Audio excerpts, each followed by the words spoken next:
of the book, but David is also at the beginning of the book, as you remember. And if not explicitly, then certainly implicitly, when we talk about Beit Lechem Yehuda at the beginning of the story. Let's remind ourselves. John, please. Vayhi bimei Shafot Hashofeti. Shafot Hashofetim Vayhi Ra'av Be'aretz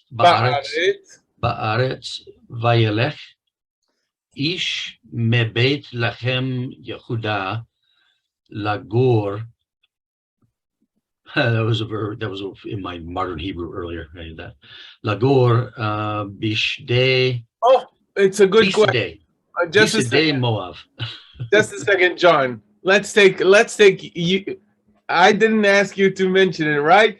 So you had the word lagur in your modern Hebrew class. Yeah, gar, right? Gar lives, but right. But in biblical Hebrew, it means something else. Huh? Right. So this is the problem with modern Hebrew speakers. Unlike modern Hebrew speakers, you, John, you're smarter than a modern Hebrew speaker. Why? Because what do you see? What do you do when you come across a biblical Hebrew word? What do? I parse it out into a root and try to figure out what it means, right? Right, and you use that. You use lexicons for it, right? Right. Modern Hebrew speakers sometimes have the illusion of already knowing what it means. And you said correctly. What does it mean in modern Hebrew? Lagor is to live. Right? To live somewhere, right? To live somewhere, yeah. Right, but in biblical Hebrew, to sojourn. It is to be a temporary resident somewhere. Yeah, right. Very different. Right. In modern Hebrew, I would say, Ani gar beYisrael. Okay. Right?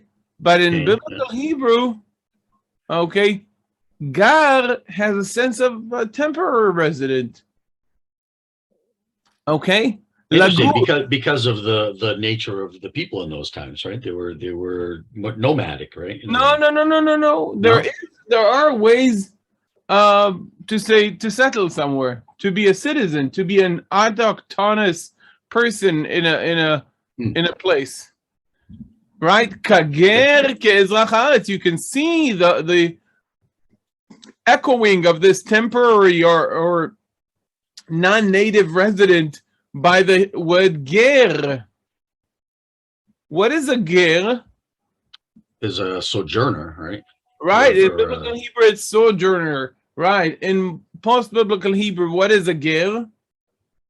If you would go to your modern Hebrew teacher and ask him or her, what is a ger? What would they answer? I don't know. I had to look it up. Foreigner? No, they would tell you, oh, sure, again, I know what it means. It means a convert. Right? And you can see how it echoes the notion of a foreigner. Right? But the word lagur, ani gar beYisrael, suggests not temporary residence. So there you go, guys. By the benefit of John, we got a quick discussion back. Very interesting. It is very interesting. And it is one of the shortcomings of native Hebrew speakers when it comes to biblical Hebrew. Unlike Socrates, who was, you know why Socrates was the wisest man in Athens? Why? Why? Because he knew he didn't know. This is what he told right? Because he knew he didn't know, right? And modern Hebrew speakers, unfortunately, they don't know that they don't know. So they're not as smart as Socrates. Okay. Thank you for, mentioning, giving us the opportunity to say, oh, I know what this means. This means to live. But then you see a difference. Okay.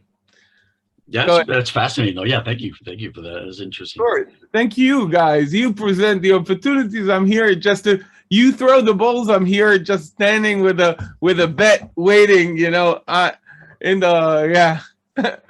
Right. Go ahead. Okay, let's see. So I'll go back.